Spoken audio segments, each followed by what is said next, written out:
कक्षा 9 विषय हिंदी। पाठ 1 दो बैलों की कथा। प्रेमचंद द्वारा रचित कहानी दो बैलों की कथा को पढ़ेंगे। सर्वप्रथम हम प्रेमचंद जी के जीवन परिचय पर प्रकाश डालेंगे। प्रेमचंद का जन्म सन 1880 में बनारस के लमनी गांव में हुआ था। उनका मूल नाम धनपत राय था। प्रेमचंद का बचपन अभावों में बीता और शिक्षा बीए तक ही हो पाई। उन्होंने शिक्षा विभाग में नौकरी की, परंतु असहयोग आंदोलन में सक्रिय भाग लेने के लिए सरकारी नौकरी से त्यागपत्र दे दिया और लेखन कार्य के प्रति पूरी तरह समर्पित हो गए। सन 1936 में इस महान कलाकार का देहांत हो गया। दो बैलों की कथा का सारांश। अब हम दो बैलों की कथा को कहानी की तरह समझने का प्रयास करेंगे।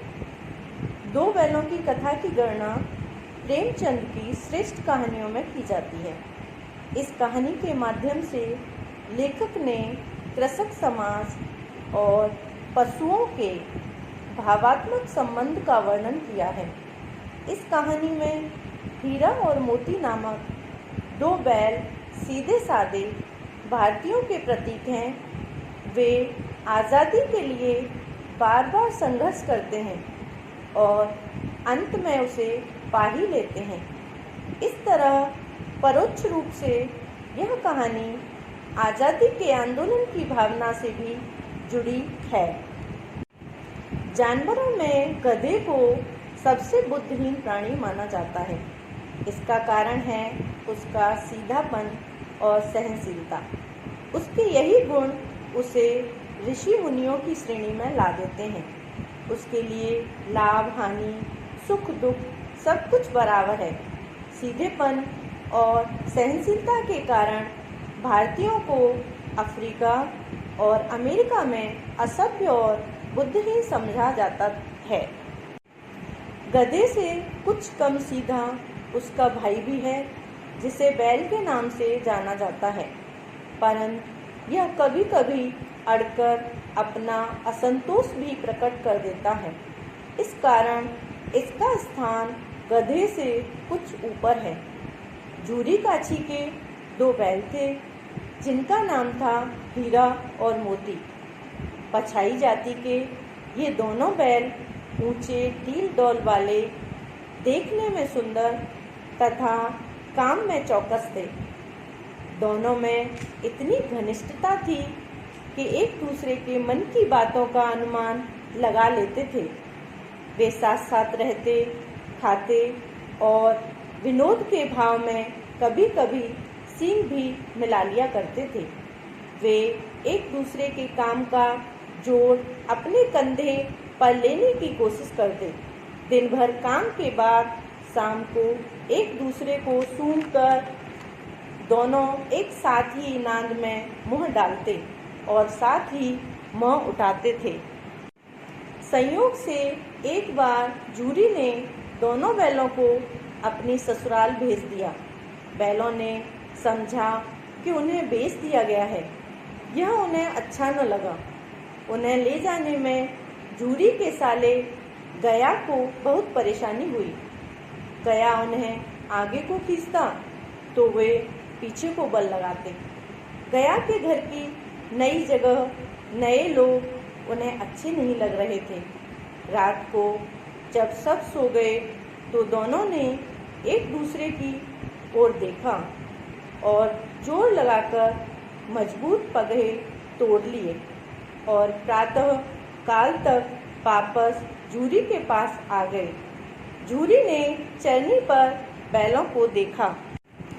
दोनों के गले में गरावा, कीचड़ में सने पैर तथा आंखें। विद्रोहमय स्नेह देखकर जूरी उनके गले लग गया। गांव के लड़कों ने उनका स्वागत किया और अपने अपने घरों से रोटियां, गुड़, चोकर, भूसी आदि लाकर दिया। बैलों के यूं भागकर चले आने से झूरी की पत्नी नाराज हो गई। उसने बैलों को खली, चुनी, चोकर खिलाने से मना कर दिया। झूरी ने सूखे भूसे में नौकर से खली डालने के लिए कहा, पर झूरी की पत्नी के डर से नौकर ऐसा न कर सका। दूसरे दिन झूरी का साला गया बैलों को ले जाने, फिर आया। इस बार उसने दोनों को गाड़ी में जोता और किसी तरह अपने घर ले गया। उसने उन्हें मोटी मोटी रस्सियों में बांधा, उन्हें खाने को सूखा भूसा डाल दिया। बैलों ने अपना ऐसा अपमान कभी न देखा था, क्योंकि गया ने अपने बैलों को खली, चुनी सब कुछ दिया था। गया ने अगले दिन उन्हें हल में जोता, पर बैलों ने कदम न बढ़ाए। उसने दोनों को पीटा और हीरा की नाक पर डंडे बरसाने लगा। यह देख मोती गुस्से में आग बबूला हो गया और हल लेकर भागा, जिससे हल, रस्सी, जोत, जुआ सब टूट गए। दोनों के गले में बड़ी बड़ी रस्सियां न होती तो पकड़ में ही न आते। गया गांव के कुछ आदमियों के साथ दौड़ा आया। उनके हाथ में लाठियां थीं। मोती ने उनका मुकाबला करना चाहा, पर हीरा ने उसे शांत कराया। दोनों आदमियों ने हीरा मोती को पकड़ लिया और घर ले आए। रात के समय फिर उन्हें सूखा भूसा डालकर घर के लोग भोजन करने लगे। उसी समय एक छोटी लड़की 2 रोटियां लेकर आई और दोनों के मुंह में एक एक रोटी रख चली गई। यह प्रतिदिन का नियम बन गया। दोनों दिन भर जोते जाते, डंडे खाते, शाम को थान पर बांध दिए जाते और रात को वही लड़की 2 रोटियां खिला जाती। वे जान चुके थे कि यह भैरव की लड़की है, जिसकी माँ मर चुकी है और सौतेली माँ उसे सताती है। यह जानकर मोती ने हीरा से उस सौतेली माँ को सींग से फेंक देने की बात कही, पर लड़की का स्नेह उसे रोक देता था। एक दिन लड़की ने दोनों को रस्सी तुड़ाकर भागने के लिए कहती हुई उनकी रस्सियां खोल दी। वे उसके स्नेह के कारण भाग नहीं रहे थे। तभी लड़की ने शोर मचाया कि दोनों बैल भागे जा रहे हैं। हीरा मोती आगे आगे तथा गया पीछे पीछे। वह गांव वालों को लेने के लिए वापस आया। तब तक दोनों को भागने का मौका मिल गया। वे आगे आगे भागते रहे, पर वे रास्ता भटक गए। रास्ते में उन्हें नए नए गांव तथा खेत मिलने लगे। भूख से व्याकुल दोनों ने एक खेत में जी भरकर मटर खाए। फिर दोनों ने डकार लेकर सींग मिलाए।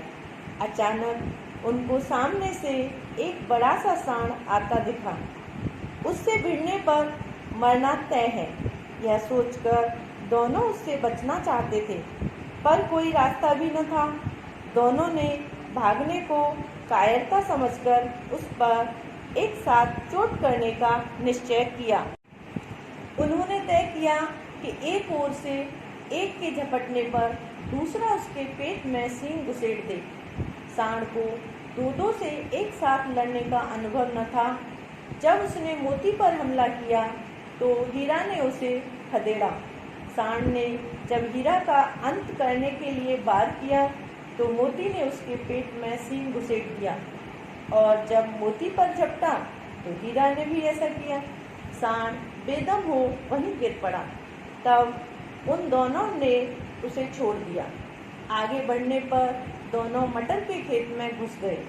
अभी थोड़ा ही मटर खाए थे कि खेत के रखवालों ने उन्हें देख लिया। मेड़ पर खड़ा हीरा निकल गया, पर मोती नीचे खेत में रह गया था। वह भाग न सका। यह देखकर हीरा भी लौट आया। दोनों पकड़े गए और कांजी हाउस में बंद कर दिए गए। दोनों के जीवन में ऐसा पहली बार हुआ कि सारे दिन खाने को कुछ न मिला। इससे तो गया ही अच्छा था। उन्होंने सोचा यहाँ कई भैंसें, बकरियाँ, घोड़े थे, पर चारा तो किसी के सामने न था। सारा दिन दोनों ने चारे का इंतजार किया, पर कोई चारा लेकर न आया।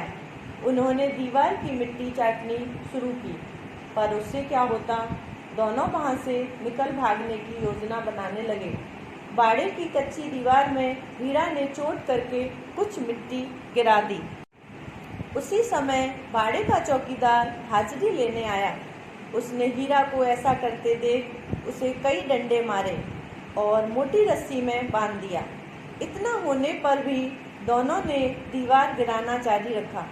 2 घंटे के बाद आधी दीवार गिर गई। यह देख पहले तीनों घोड़ियाँ, फिर बकरियाँ, बाद में भैंसें कांजी होश से भाग गईं। पर गधे अब भी वहीं खड़े थे। वे डर के मारे भागना नहीं चाहते थे। आधी रात तक गधे वहीं खड़े रहे और मोती हीरा की रस्सियाँ तोड़ने में लगा रहा। सफल न होता देख मोती ने सींग मारकर गधों को भी वहां से भगा दिया और हीरा के पास सो गया। अगले दिन दोनों को खूब मार पड़ी और मोटी रस्सी में बांध दिया गया। 1 सप्ताह तक दोनों बिना चारे के वहीं पड़े रहे। वे बहुत कमजोर हो चुके थे। एक दिन बाड़े के सामने डुग्गी बजने लगी और 50-60 आदमी वहां एकत्र हो गए। दोनों को निकाला गया, पर ऐसे मृतक बैलों का कोई खरीदार न था। अचानक एक दड़ियल, जिसकी आंखें लाल तथा मुद्रा कठोर थी, आया और उनके फूलों में उंगली गोदकर देखने लगा। यह देखकर दोनों अंतर्मन से कांप उठे। नीलामी के बाद उसने दोनों बैलों को खरीद लिया। डर के मारे हीरा मोती उसके साथ गिरते पड़ते भागने लगे, क्योंकि जरा सी चाल कम होते ही वह डंडा मार देता था। राह में गाय बैलों को हरे हरे खेत में चरता देखकर उन्हें अपने भाग्य पर रोना आ रहा था। सहसा हीरा मोती को वह रास्ता परिचित सा लगा। गया उसी रास्ते से उन्हें ले गया था। वही खेत, बाग और गांव उन्हें मिलने लगे। उनकी थकान और दुर्बलता गायब हो उठी।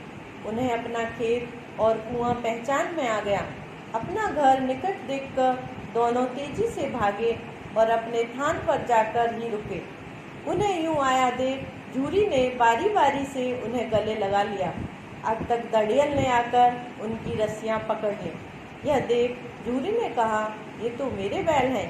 इस पर दड़ियल ने कहा, तुम्हारे बैल कैसे? मैं इन्हें मवेशी खाने से नीलामी में से लेकर आ रहा हूँ। यह कहकर वह जबरदस्ती उन्हें ले जाने की कोशिश करने लगा। उसी समय मोती ने सींग चलाया। दड़ियल डर के मारे भागने लगा। यह देख मोती दड़ियल के पीछे भागने लगा और उसे गांव के बाहर खदेड़ दिया। अंत में हार कर दड़ियल चला गया।